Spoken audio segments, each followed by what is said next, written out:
Imagine being a teenager with nothing more than a notebook full of lyrics, a guitar and a dream so big it seemed impossible. That was Taylor Swift. A girl from Pennsylvania who not only wanted to sing her own songs, but demanded to write them too. From the very beginning, Taylor wasn't just chasing fame.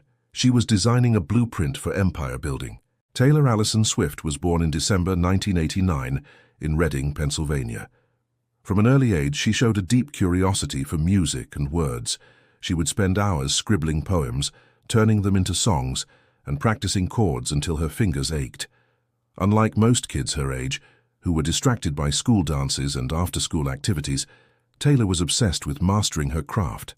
At 11, she was already begging her parents to drive her to Nashville, the heart of country music, to hand out demo CDs to record labels. One executive after another turned her down. She was told she was too young, that the market didn't need another girl with a guitar. But Taylor wasn't the kind of person who took no as the final answer. Her family recognized her relentless determination. In a move that would change her future, they relocated to Hendersonville, Tennessee, to put her closer to Nashville's music scene. This wasn't just a teenage dream anymore. It was a family investment in a vision. Taylor performed at fairs, small venues, and anywhere she could showcase her talent. What set her apart wasn't just her voice, but her storytelling. She wrote songs that were deeply personal, filled with teenage heartbreak, small-town observations, and unfiltered emotions. Listeners could see themselves in her lyrics, and that authenticity became her secret weapon. At just 14, she signed her first publishing deal with Sony ATV, becoming the youngest person in the company's history. A year later, she secured a record deal with Big Machine Records. Her debut album, released in 2006, introduced a fresh face to country music. But more importantly, it introduced an artist who controlled her narrative. Taylor wasn't just performing songs handed to her, she was writing them. That authenticity resonated, and her self-titled debut went multi-platinum. But Taylor had bigger ambitions than simply being a country star. With every album, she expanded her reach. Her second album, Fearless, turned her into a household name. The singles Love Story and You Belong With Me were everywhere, not just on country radio but on pop stations, breaking barriers that few country artists had crossed before. At the 2010 Grammys, she became the youngest artist in history to win Album of the Year. She was only 20. Yet even at this height, Taylor understood that fame could be fleeting. She wasn't just thinking about the next album, she was thinking about legacy and longevity. She studied the industry, paying attention to how artists could lose control of their careers if they didn't protect their business interests. This foresight became crucial later in her journey. As her popularity soared, she made the bold transition from country to pop with her album 1989. This was a risky move. Critics wondered if she could survive outside the genre that made her famous. But Taylor didn't just survive. She dominated. Songs like Shake It Off and Blank Space weren't just hits, they became cultural moments. Her reinvention proved she wasn't boxed into one identity. She could evolve, and her audience followed her at every step. But what truly sets Taylor Swift apart from other stars is not just her music, it's her business genius. Behind the catchy hooks and stadium tours is a CEO mindset. One of the defining moments of her career came with her fight over music ownership. When her first label, Big Machine, was sold to Scooter Braun's company, Taylor lost control of the master recordings of her first 6 albums. For many artists, this would have been the end of the story.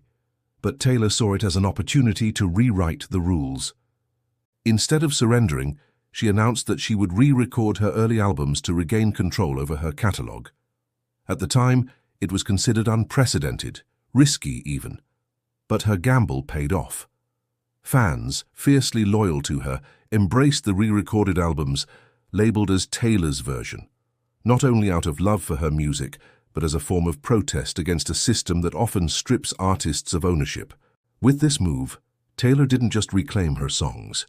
She taught an entire generation of musicians the importance of owning their art. It was a masterclass in turning a setback into an empire-building decision. This wasn't her only bold stand.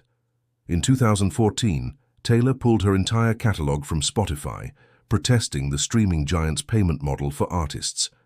At a time when few dared to challenge tech giants, Taylor's move made headlines worldwide. She argued that music had value and that artists deserved fair compensation. The decision sparked debates about streaming economics and eventually led to changes in how platforms treated artists. She wasn't just making music, she was reshaping the industry.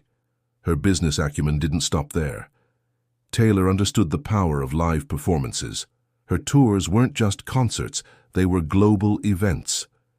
The 1989 World Tour, Reputation Stadium Tour, and most recently the Eras Tour broke records for ticket sales and revenue. She turned touring into a billion-dollar enterprise, with merchandise, sponsorships, and film adaptations, extending the profitability far beyond the stage. The Eras Tour concert film, released in 2023, was another groundbreaking move. Instead of relying on traditional Hollywood studios, Taylor struck a deal directly with AMC theaters, cutting out the middlemen and securing unprecedented profit margins. It wasn't just about music anymore, it was about vertical integration, controlling every piece of the business pipeline. What makes this empire even more fascinating is how Taylor has leveraged her brand. Every decision, from her carefully crafted social media presence to her direct fan engagement, has been deliberate.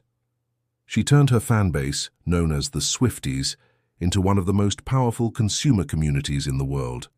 Whether it's streaming a new release, buying merchandise, or flooding re-recordings to the top of the charts, her fans have become part of her strategy.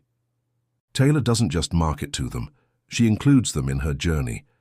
That emotional connection has translated into financial dominance. Today, Taylor Swift is more than a pop star. She's a billionaire, one of the few entertainers to reach that status through music, touring, and savvy business deals.